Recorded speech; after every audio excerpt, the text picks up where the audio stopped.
radio on your stereo. Don't compare us to anything, this a different scenario. We break records while we pushing the culture forward. Great music and big vibes right in that order. Intellectually petty radio on the stereo. Don't compare us to anything, this a different scenario. We break records while we pushing the culture forward. Great music and big vibes right in that order.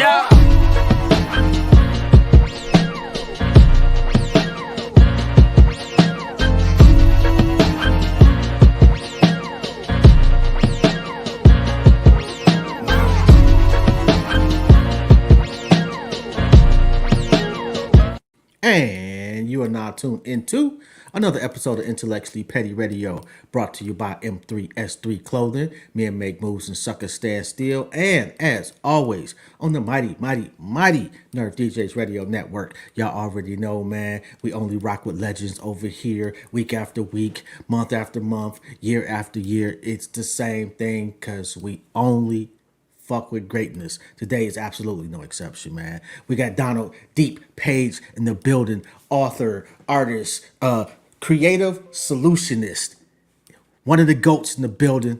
How you doing, King? I'm doing King, man. I'm doing great, man. You good out here?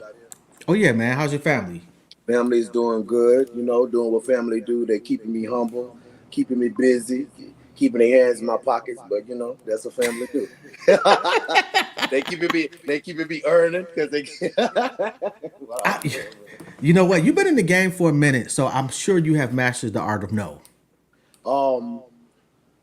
Yes, now, but it took a while to keep it a buck. I think it's always a thing when you're the one going out there, you kind of deal with a little bit of guilt, a little bit of success guilt, a little bit of responsibility. You know, you're seeing people that you feel perceivably you're leaving behind. Mm-hmm. But for me, when I kind of just free myself of the comparison thing, you know, sometimes we think comparison is like looking up, but like sometimes just looking left and right and realizing that my journey in life is different. And so it's going to look different. And I don't owe anybody anything because the choices that I've made and the decisions that I'm making has a different type of fruit. You know, everybody's entitled to go shop and get the fruit that they want to get. So now no is real strong. I feel you on that one. Full sentence, full stop. It's a whole conversation. Yo, bro. Okay, so where did the journey in the game start for you? Yeah, I didn't realize I was in the game, man. I grew up in Houston, Texas, H-Town. But I grew up in H-Town, Texas, and I was birthed into this gospel legend family. It's a choir by the name of Southeast Inspirational Choir that's birthed the careers of some mega producers and some mega gospel artists. And I was the first son born into this choir. This choir had been in existence since they were kids. Mm-hmm. And my mom being one of those pioneering members of the choir, my godmom starting the choir and all that, I just kind of was birthed right into it. So I got into the game early. I started earning credits and working for people that are now major gospel stars that were then. It was just more of a family thing, you know, it was a thing that you did. And about 6 years old and going on from there, I started doing a commercial, singing around Texas, singing around Louisiana and doing things, competing nationally in piano, things like that. It wasn't until I would say after I graduated, I got signed to my first deal, Versatile Records in DC many years ago, that I realized, oh, this is a game, this is a business.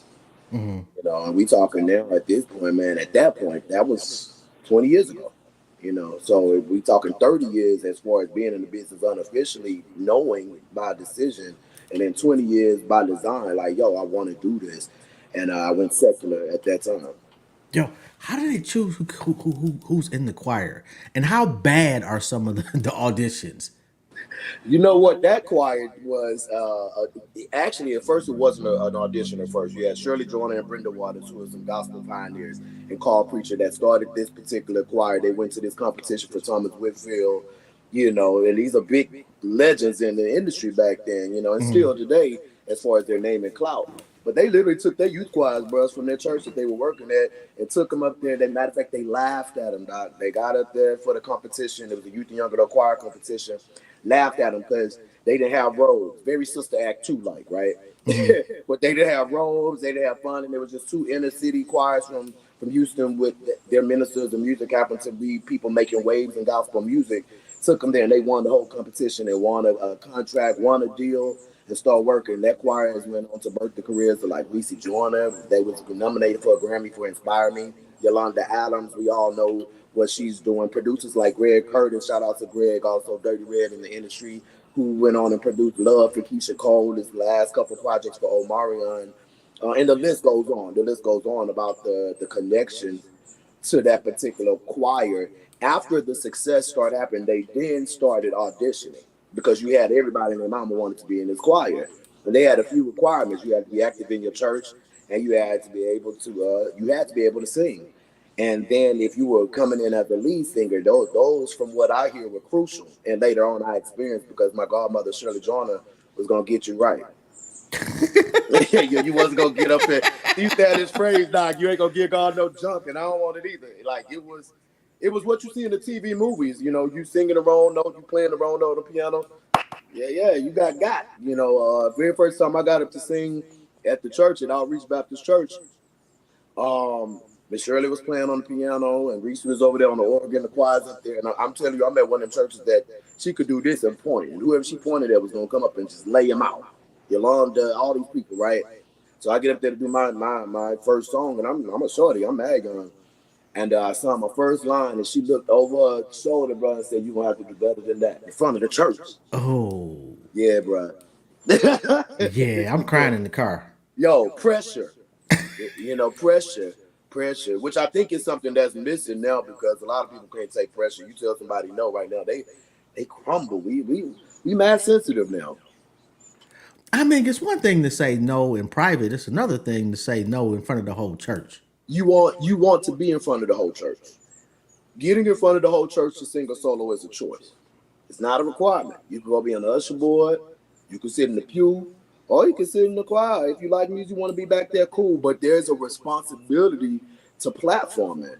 Okay. And I think that we want the platform without the pressure. We want the platform without the responsibility. We want the diamonds, but we don't really accept that diamonds aren't just here. There's a pressure process that creates them, and so I don't regret that. There is not a situation that I don't rise to the occasion because that was my introduction to presenting what it is I call a talent worthy to charge you for. I don't ever second guess if you ask me my rate right now, and I'd be like, yo, this the rate. That's what it is, So I shouldn't second guess your expectation. The first thing that y'all say as the public when you come to our show, if we had a bad night, you're not telling me on private. No, I'm Ain't gonna shit boo on your private ass. no more. You on Yeah. social media blasting me Oh, out. nigga, it's gonna be ugly. So I might as well, why can't I take that from somebody that loves me, somebody that's telling me, no, for real, you're going to have to do better if this is what you want to do. Man, that's light work. I could take that. Going viral for a trash performance? Yeah. Whoo, yeah, That's and crying we in the have heart. seen that. Come Oh, on. boy. Yeah. Okay, so you won a Grammy. You've been in a Super Bowl commercial. You worked on Ye's album. Founding member of the Sunday Service Choir. Like, what's the highlights for you? Full circle now, man, being back solo, bro. I started off in this industry as a solo artist. I got my first deal with Versatile Records at 20 years old in DC. And then my second deal was I joined this group out in New York.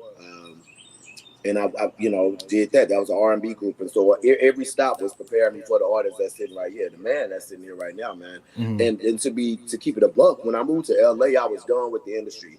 We was experiencing male R&B artists really lose footing. I mean, imagine you're signed as an R&B artist and everywhere, radio, magazines, all the outlets is saying that R&B is dead. Meanwhile, you alive as hell, but like they're saying what you do is dead. Yeah. So there became this battle of what does that look like? And especially when you know that the sound obviously is not dead. It's the who is doing it and producing that sound that's dead. So really, you like R&B, you just don't want it from us, even though we created this thing. And so to be a part of something, to see the cycle of genre music doing that, look, I feel like my preaching daddy. Stay with me, I'm gonna take you somewhere. But like, yeah, like literally, bro. Now that I'm saying it out loud, I'm processing that at that time I was watching during my career what happens when genres are taken from us. Wait. Let me stop you right there too, because I'm with you on that. But I think, as a community, we always have been too willing to share our greatness, And we abandon it. We like to and create and share. then when they get their foot in the door, they kick the walls down. We are the one person that makes sure that everybody's comfortable. It's Yes, ingrained in us, right? yes, We've made pride of the pressure that was applied and necessary to be slaves. As slaves, we had to consider other people before we ever considered ourselves. You talk ourselves. about why we have a problem with relationship and monogamy. Well, as a slave and you was married, your husband wasn't your husband. Old lady in the house can come and get him anytime she wanted to. Facts. Or your Slave wife. master could come and disrespect him in front of you anytime. So we always had to depend on each other. But it wasn't because, that was naturally who we was. This was this how we adapted. This how we survived. Yeah. So what we do as people, we are creators. We love to have a good time. We want to invite you over. Hey, you ain't never had my mama make the best mac and cheese. We want to share it. Yo, your mama ain't making, my mama, yeah, my mama pork chop. You be like, yo, come get this. First thing we do, somebody have a good drink or they rolling up. What they say? Woo! Yeah. Try that. Yeah. You want to hit this? We naturally want to share experiences. So there's nothing wrong in that, but what we haven't learned how to do is protect infiltration. And As a that's what I community, learned. we haven't learned the art of no. We haven't learned the art of no. We haven't learned the art of, I think we've been focusing on getting a seat at the table so long that we forgot what we were supposed to do when we had that seat. So then we start playing a game of how to keep the seat. So literally, I abandoned the seat, bro. When I moved to LA, I was done. I went to go be a creative director at a fine arts center out there. And I tell this story because it's just how this pivoted for me. But I get a text from Jill Scott saying, I want your smile in my video. And it's not that she needs my smile in videos. Jill Scott is Jill Scott. But it was an olive branch. It was opportunity. It was an example of what we're supposed to do culturally. She had met me through a mutual friend and had extended an olive branch. And I showed up the next day and I was on my first musical set, So in Love with her and Anthony Hamilton. Very visible. And from that began a string of different videos. Usher and Wale for Matrimony. Bang Bang with Nicki Minaj and Jessie J, and the list just goes on, right? It was some years later down the road that I get it. Because mind you, still at this time, I'm not singing, so I ain't tripping. This is just a coin that happens to come with some visibility that's very familiar to someone that's been used to being around people that cause and get visibility. I've been in spotlight my whole life, so it's not something I was seeking out. It was just kind of like, oh, okay, that's there. I'm trying to figure out how we can make this fine art facility work in South LA, But let me go to this video shoot real quick because I need some money. I need to eat. You feel me? Yo, So Scott, I was missing it. I didn't see it as highlights because it wasn't something I was chasing at that time. And then literally I got a call some years later to sing with Beyonce as one of the men singing with her for Precious Lord at the Grammy Awards. And that just changed this whole background singing component to it. And I didn't realize that, you have been built a background resume. As a child in your family, you'd already sung background for Kim Burrell, for Yolanda Adams, for Kurt, for Donnie McClurkin, for, any of those particular people that was in my hemisphere. And so when it showed up in the secular world, it was kind of like the same thing. After the Beyonce did, boom, Chance the Rapper, boom, and the list of John Legend, things like that happened. But then it was during pandemic that I had to sit back, brother, and realize, like, I have been fortunate to work with these major artists at very pivotal moments in their career when they decided their no. Think about it. When I worked with Beyonce, that was Precious Lord. They were like, what's she doing gospel for? She had just came up with that song, throw your hands up in the air, clap like it. And it was blazing on the radio. She was like, yeah, we're not doing that. Doing Precious Lord. Because Hands Up Don't Shoot was a major moment at that time, and it was important for her to have black men behind her. My next gig with her was the Stevie Wonder tribute. Boom, that's tribute and royalty and greatness. It's documented as one of her favorite performances. Chance the Rapper. We was doing an honor for Muhammad Ali at the ESPY Awards. That's crazy. Kanye West for what's the joint called? I first worked with Ye on at a performance. My first time performing at the Hollywood Bowl for Life of not Life of Pablo. Yeah, was it Life of Pablo project? And then from there is when I got a call later, some years later, for Sunday service. Yo, And I didn't even start till the second week. I was out on the road. Get that's that, you know. crazy. So it's just really these moments. They all were the highlight. I think there's something special when an individual, when a person realizes their purpose. That moment for me is the highlight. During pandemic, when I realized, yo, dude, you don't get to just chill in the background. You don't get to have all of these experiences, these accolades, these charges, this conviction, this motive, this drive, and do nothing with it. You don't get to do that. Now what? You have a son that's 20 years old. Now what?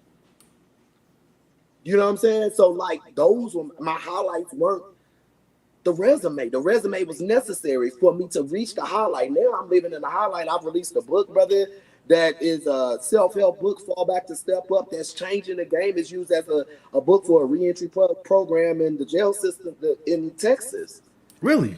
Yeah, man. I was a keynote speaker for the first black graduation in Long Beach Unified School District history because of that book.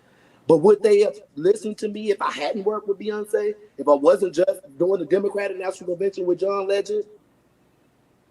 Yo, okay. And for me, when you said Jill Scott, Yeah. oh my God, I love Jill Scott. She's beautiful, man. Oh my God, Beautiful energy, beautiful spirit, that smile, that her energy. She's good.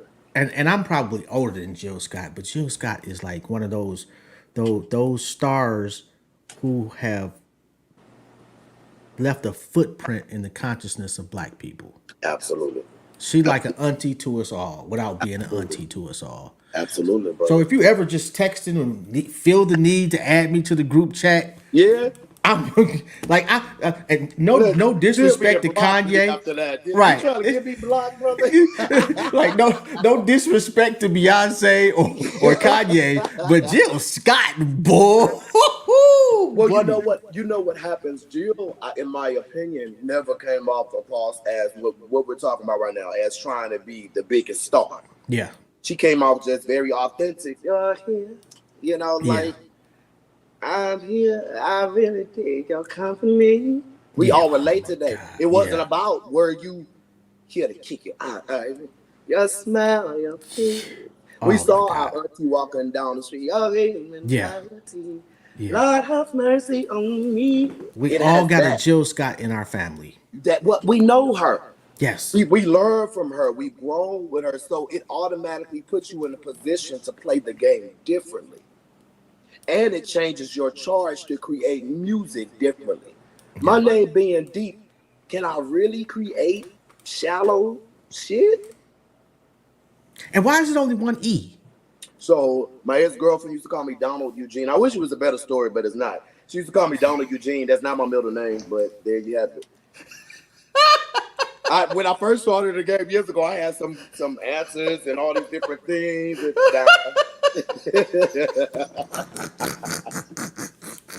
Oh I man, fucks with that though. yo, that's the truth. Dolly, shout out to TK. She's an amazing performer herself out in Houston, Texas, and we used to do shows together. But we were dating, and she used to call me Donald Eugene.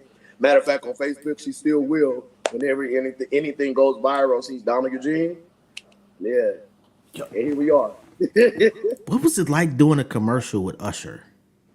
Man, full circle. And I actually didn't even get a chance to really tell them this, but I'm talking about as close as this plan is to me. You know, we had to work for hours shooting several spots. I was in Hawaii and I got the call that I got the part for this Uber Eats commercial as a principal lead to play with Usher. And what's crazy is at that time you don't really think about you're just doing the work. It wasn't until I got on set and I was running some of the lines with his stand-in and noticing the proximity that I was having to his stand-in. I was like, oh yeah, that's about to be Usher. Now peep this.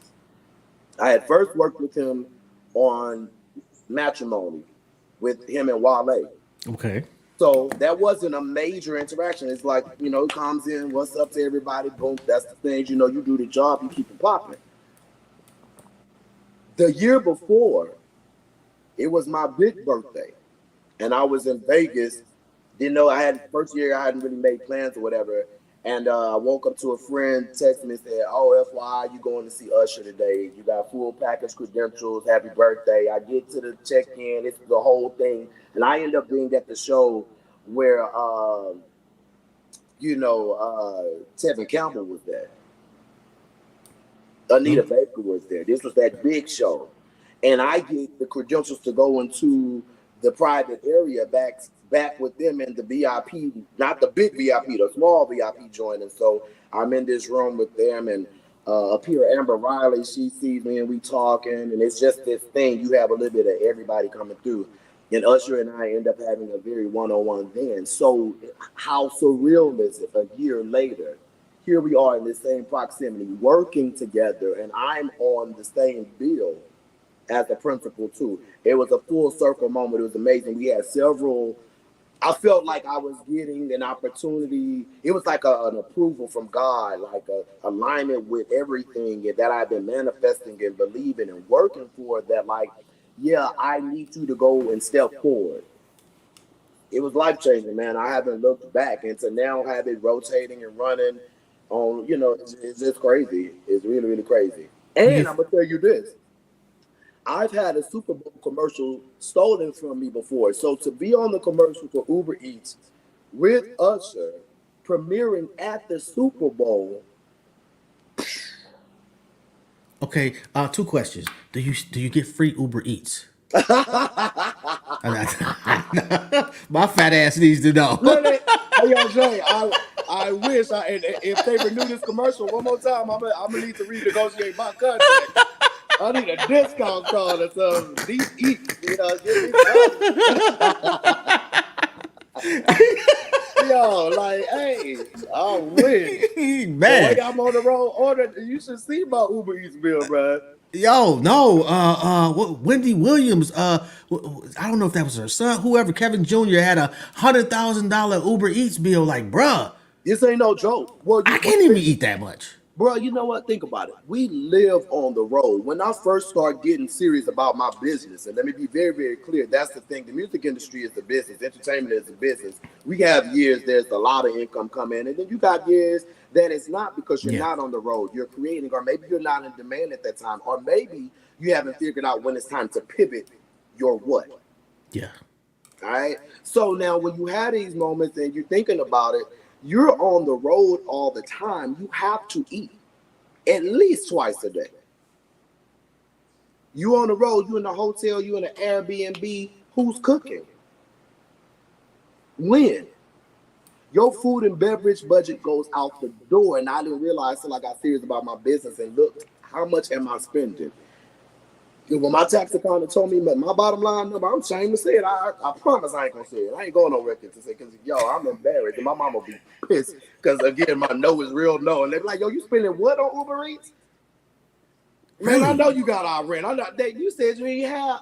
Yeah, so I ain't gonna tell you how much, but That bad though. It's bad, bro. Well, because now inflation, especially now the cost of it. There's different rates for the food on Uber Eats from the same restaurant than it is when you go and get it from them.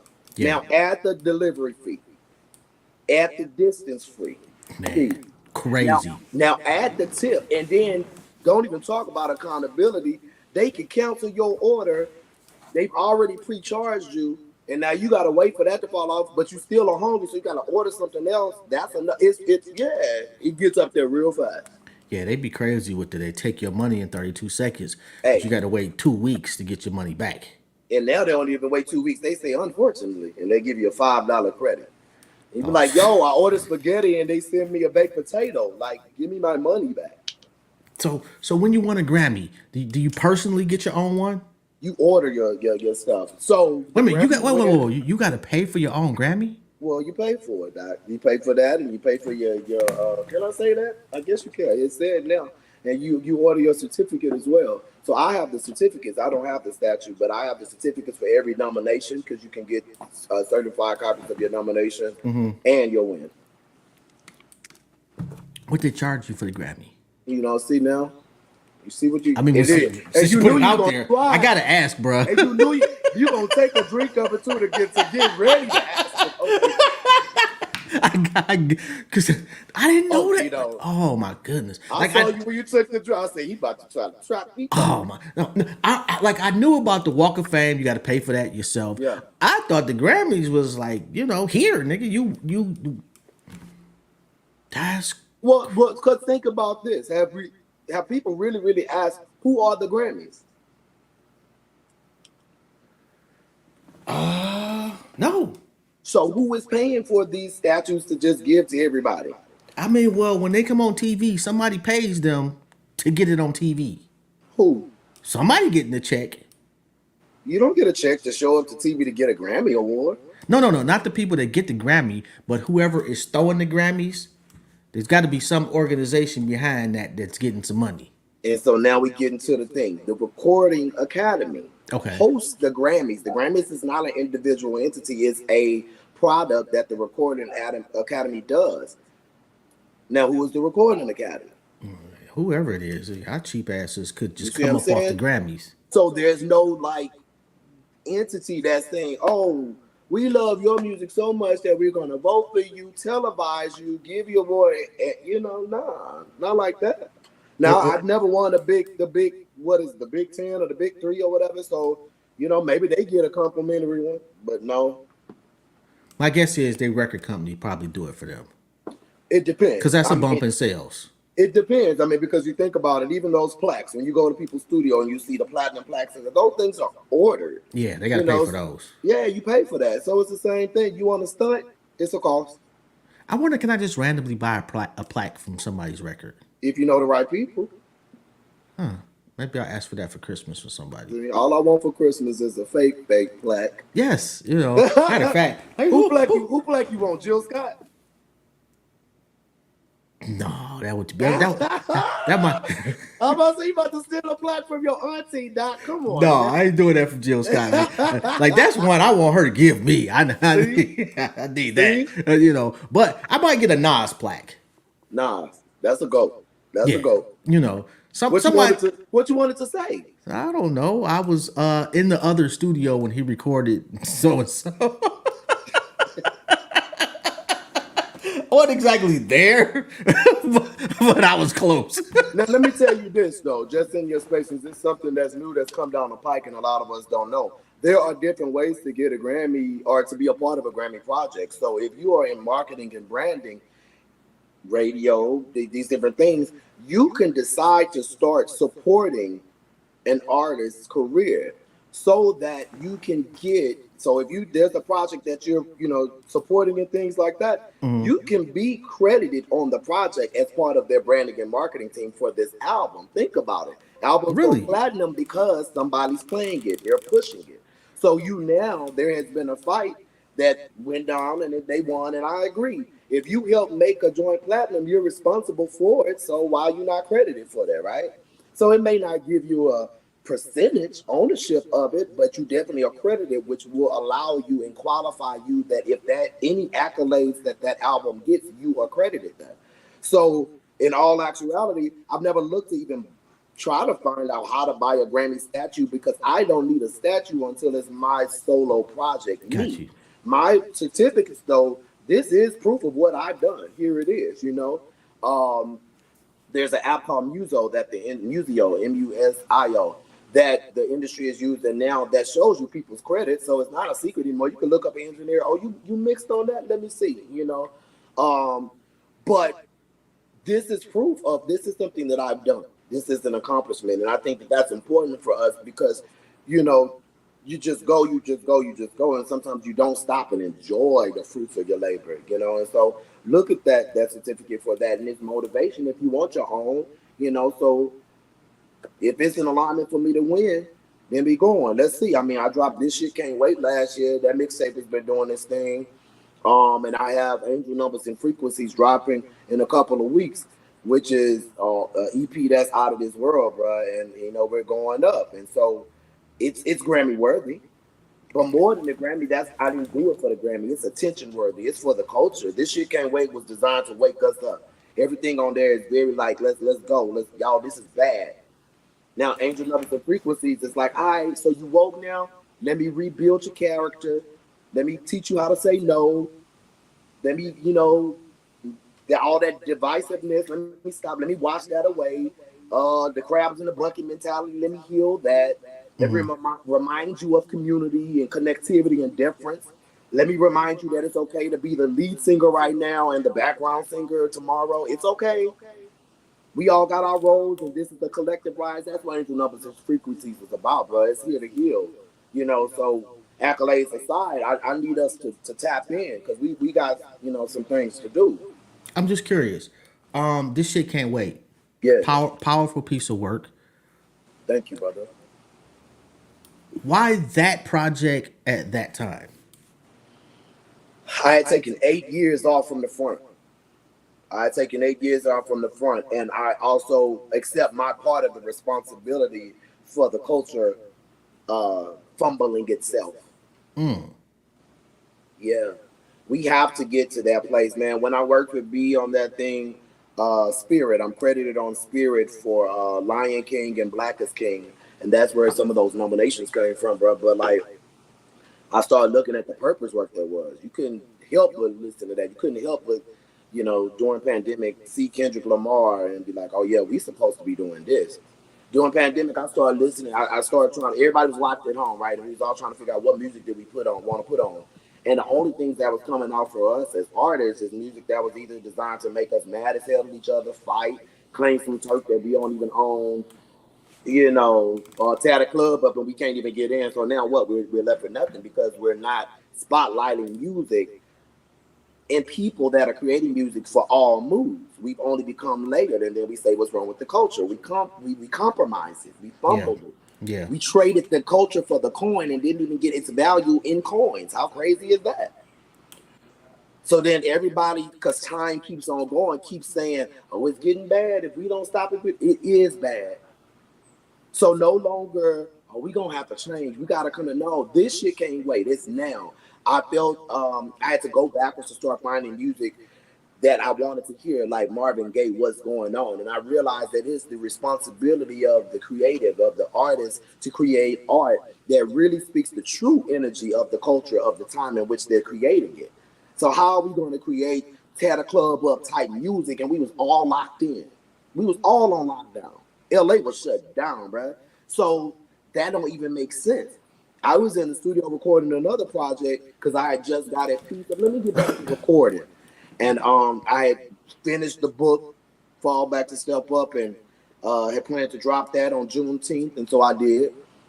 And I got back in the studio, and I was out there marching with everybody, laying down in the streets, hands up, don't shoot, because we all saw what was going on in 2020.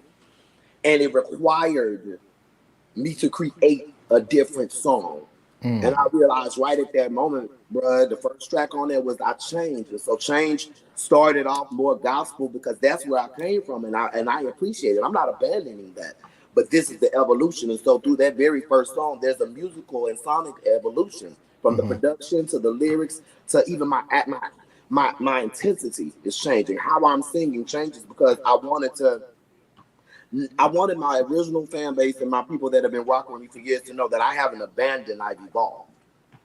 And I'm inviting you to go on this journey with me. And so I explained the first half, with buy-in. I need public buy-in. Not because I need you to be a fan, but because I need to be platformed. We can't get the message out if you're not following, liking, commenting on social media. So I need your buy-in.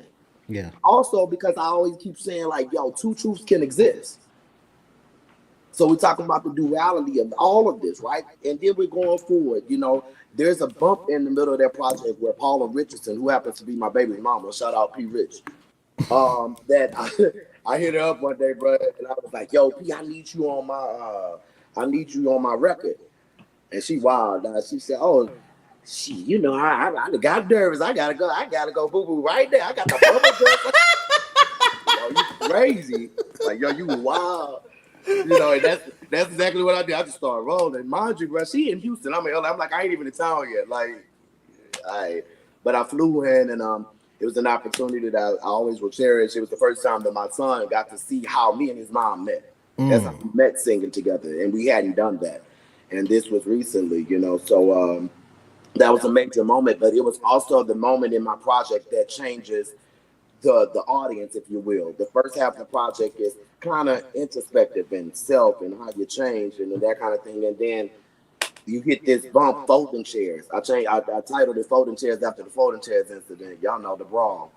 And because I think at that moment there was some decisions that had to be made during that brawl. You was either gonna not do nothing about it, or you was gonna jump in. Yeah.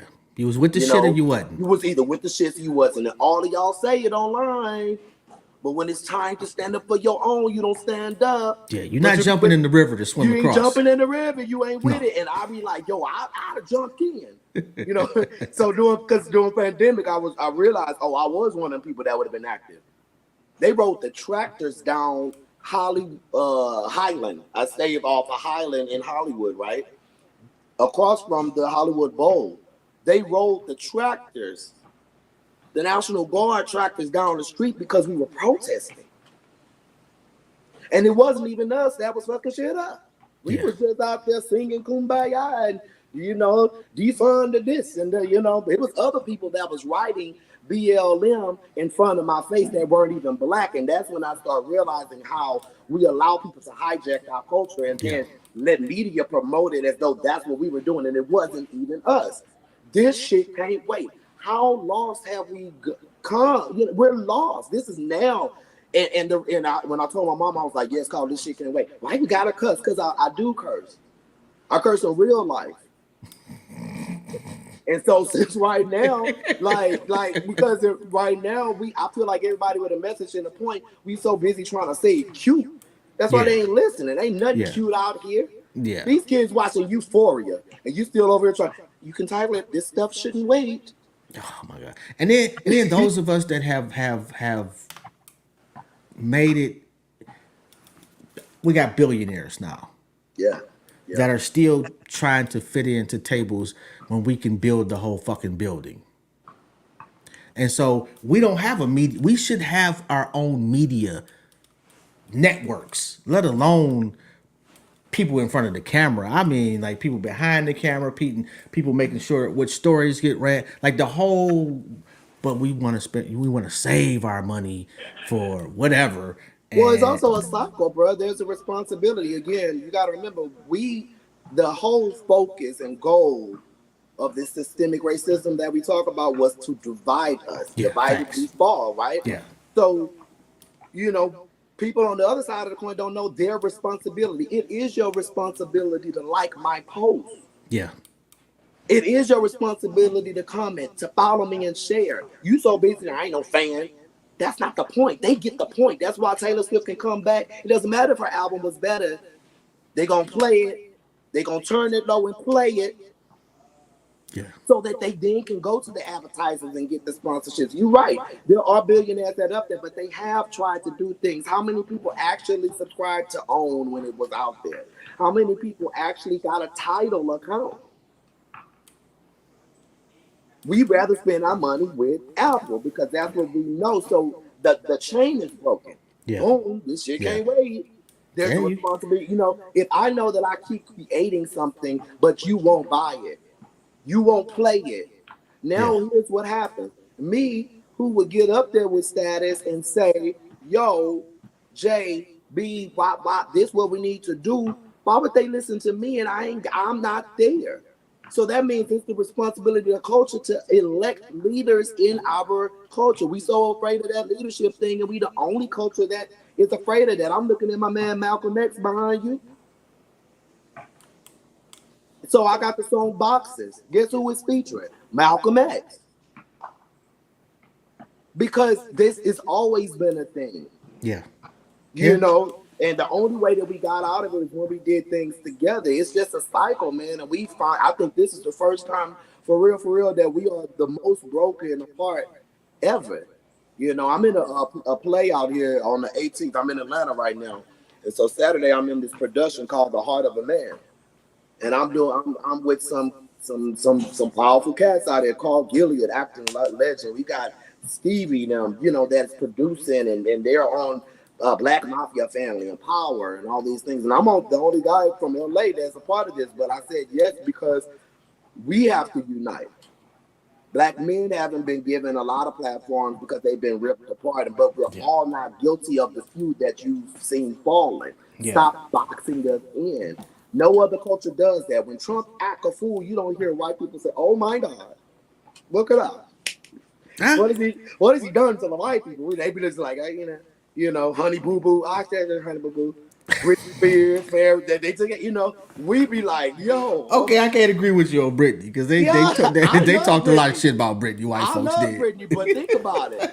They distance themselves. They was like, Your girl be wilding, man. I'm just saying. But nobody said, oh, the whole white race is horrible. That is absolutely true. Yeah. That's my point. Like, Yeah. yeah, the girl is wilding. All right, boom, cool. That don't mean remove your hope because so and so did something like all black men are this. Yeah. I don't want to do. Remember, no vote is a vote. Yeah. They just stopped giving her airtime. But yeah, That bitch is crazy. We used to go let her.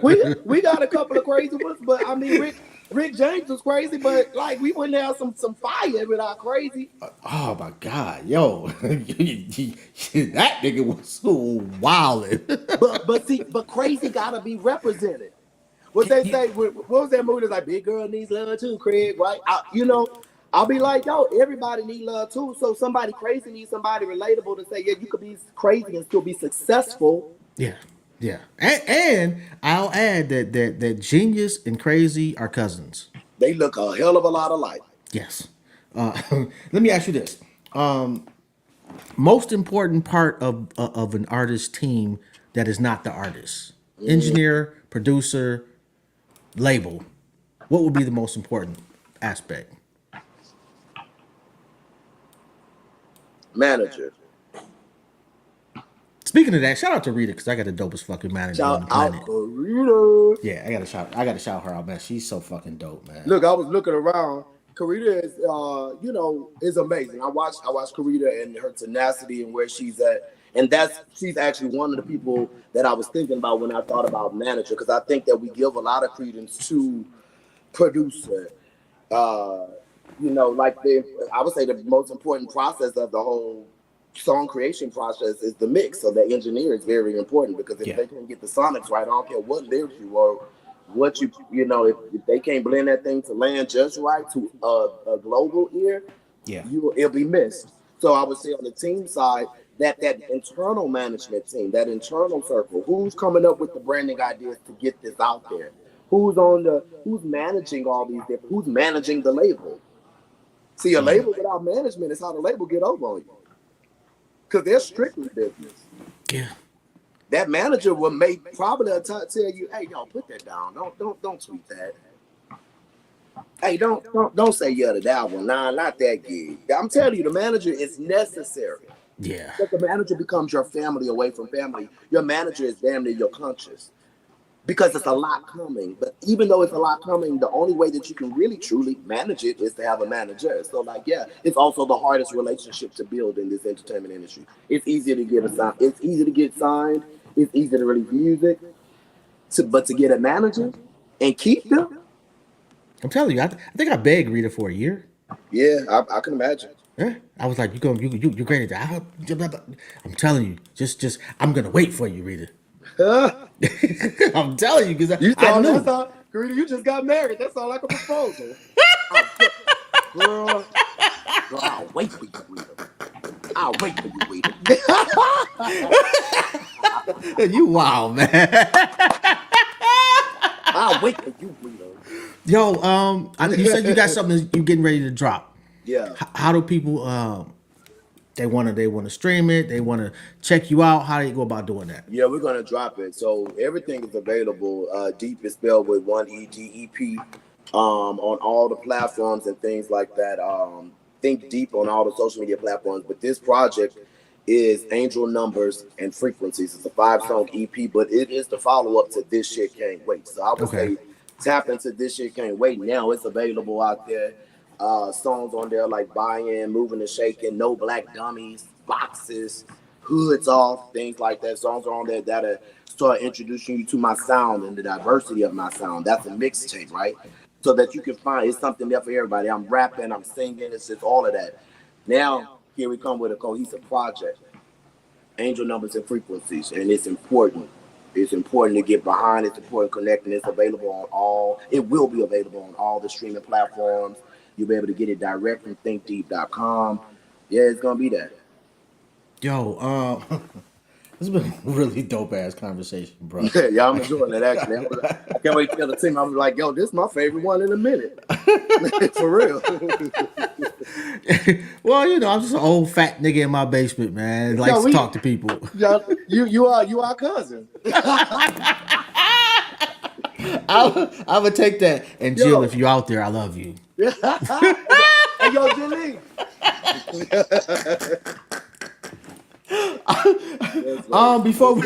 Before we get out of here, any Yeah, advice you want to leave for folks? You know, people say don't stop. I'm a go against that. I'm gonna say make sure that you intentionally take breaks to stop. Reassess what it is that you're doing. Reassess your why. Reassess your how. Reassess your what. But most importantly, reassess your who. Who's around you? Are they in alignment with where you are trying to go? What you're trying to do? What you're trying to accomplish? Rest is necessary in order to go to war. If you continue to fight, continue to move, knowledge that you find yourself in a routine, and we all know to do things the same way and expect different results is the definition of insanity. So I think the only way to get off the cycle is to stop moving. Take the positive, bro. Yo, man. Hey, when angel numbers and frequencies drop, whatever you need, man, just hit me up and I got you. That's all love. I Yeah. appreciate that. Whenever you want to come back, let us know, bro. I thoroughly enjoyed this, man. I did as well. And if ever you need me, my support and my company, Think Deep Entertainment, we do a lot of artist development. We do a lot of support in the entertainment world all over. So if you need us, just holler. It's all love. We family. No doubt, man. On that note, man, I'm gonna let you get out of here. Yo, the background is so fucking dope, man. It's just, Yo, I had to pick this space again. I tell you about peace. I'm in Atlanta, but it was important for me to find a spot that was off the grid, so I wasn't, I'm getting ready as an artist, and so I gotta go give it all. So I gotta make sure I'm giving myself something. So it's peaceful, bro. it's got to be somebody there with some lemonade. I just feel that lemonade hey, yo, energy. Jill. Yeah, whatever, man. I swear to God, I jumped through this camera. Delay.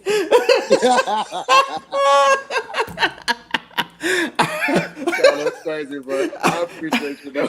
No doubt, man. On that note, man, I'm gonna let you go, man. You have a phenomenal day on purpose, bro. You too, brother. I love that.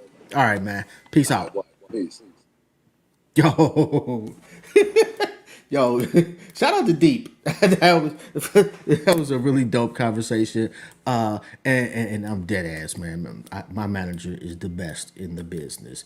And that's no shade or disrespect to your manager. They just not Rita. Anyway, we got another show at 5:00. Sincere will be coming on. Brother, phenomenal story. Did damn near 20 in the joint, came out and just worked his ass off to be hella successful. And then we got Break the Foundation coming on at 7. We're gonna do a little listening session. He's got his new project, Crown Talk 2, dropping, I want to say, tomorrow. On that note, I'll see you in about an hour. Peace. This is Jobs. It's been another episode of Intellectually Petty Radio.